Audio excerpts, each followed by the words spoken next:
Le Cameroun s'apprête à rendre hommage à l'un de ses hommes d'affaires les plus éminents, Feu Alhaji Mohamed Abu Osman, AMAO, décédé le 13 octobre en Turquie à l'âge de 87 ans.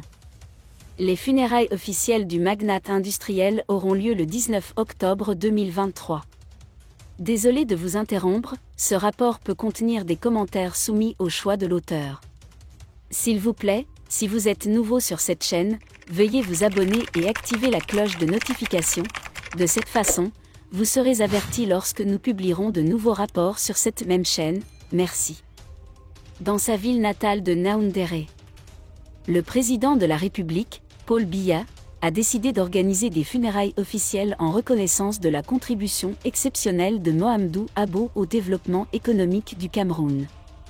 Cet éminent homme d'affaires se démarque par sa vision entrepreneuriale audacieuse et son engagement à diversifier l'économie du pays. À travers sa société Maïscam, il est devenu l'un des plus grands producteurs de maïs du Cameroun et contribue ainsi au renforcement du secteur agricole du pays. Sa réussite commerciale a fait de lui l'un des hommes les plus riches du Cameroun. Alhaji Mohamed Abo, membre influent du Politburo du Parti démocratique du Cameroun, RDPC, au pouvoir, a également été reconnu pour son implication politique. Il était le 8e des 23 membres des cercles décisionnels du Parti communiste camerounais à mourir, laissant un vide dans le paysage politique camerounais.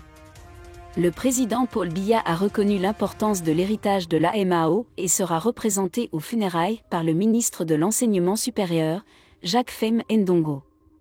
Cette présence traduit le respect et l'inquiétude du chef de l'État pour la famille et les proches du défunt homme d'affaires. L'enterrement officiel de Mohamed Abu Osmanu sera l'occasion pour le Cameroun de commémorer un homme qui a laissé une marque indélébile dans les affaires et apporté une contribution significative à l'économie du pays. C'était un adieu respectueux et reconnaissant à un véritable pionnier dont l'héritage continuera d'inspirer les futures générations d'entrepreneurs camerounais. Mauvaise nouvelle, le gouvernement de Paul Biya est toujours en stand-by.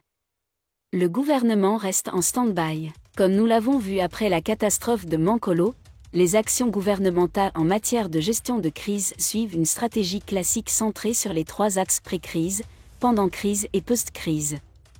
Comment ? Cela doit être reconnu dès le départ. La tragédie qui a fait souffrir Mankolo a davantage à voir avec la bêtise humaine. En effet, même si l'opinion publique n'est pas toujours consciente de ces risques, le gouvernement reste sous les yeux du public grâce à des cartes de risque qui identifient les points clés à travers le pays, collines, vallées, plaines inondables et autres zones non constructibles. Incitation comportementale. Ceci est possible grâce aux mesures coordonnées de plusieurs ministères, ministère des Affaires sociales, ministère de l'Environnement, ministère des Forêts, ministère des Douanes, etc. Un comité mixte créé à cet effet catégorise tous les domaines à risque afin de minimiser les tragédies. À Yaoundé par exemple, le ministre de l'administration territoriale, Paul Atanga Nji, a dû effectuer plusieurs visites de sites, notamment derrière le camp de réfugiés de Sikmandon, pour sensibiliser au danger de vivre dans cet endroit très dangereux. Risques liés aux équipements installés. Lieu. Cependant, ces personnes continuent aujourd'hui à construire des maisons dans cette zone dangereuse, malgré les instructions de Minato. L'année dernière, Minat a dirigé une délégation similaire dans la région Maboman de Yaoundé. Cette descente s'est même terminée par une pause. Cela n'a pas empêché les gens de réinvestir dans les zones non constructibles après la traversée de la rivière Minat. La question est donc, faut-il continuer à tirer sur le gouvernement après la catastrophe de Mankolo comme certains tentent de le faire aujourd'hui? Malgré la mauvaise volonté évidente de la population, le gouvernement, avec des équipes de protection civile attachées aux unités de secours, Croix-Rouge, pompiers, etc., a toujours su apporter une réponse adéquate en cas de catastrophe. Ce fut par exemple le cas après les inondations de 2022 dans l'extrême nord. Il convient de noter ici que les activités d'intervention comprennent la mise en œuvre de plans d'urgence et de sauvetage destinés à assurer une couverture efficace des risques, après avoir effectué des activités de rééducation. Il s'agit de l'adoption et la mise en œuvre de mesures de prise en charge des victimes en vue de restaurer leur dignité, la restauration des infrastructures. Merci d'être resté avec nous jusqu'à ce point.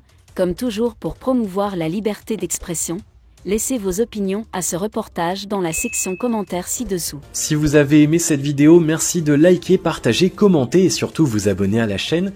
Et on se retrouve très vite pour une prochaine vidéo.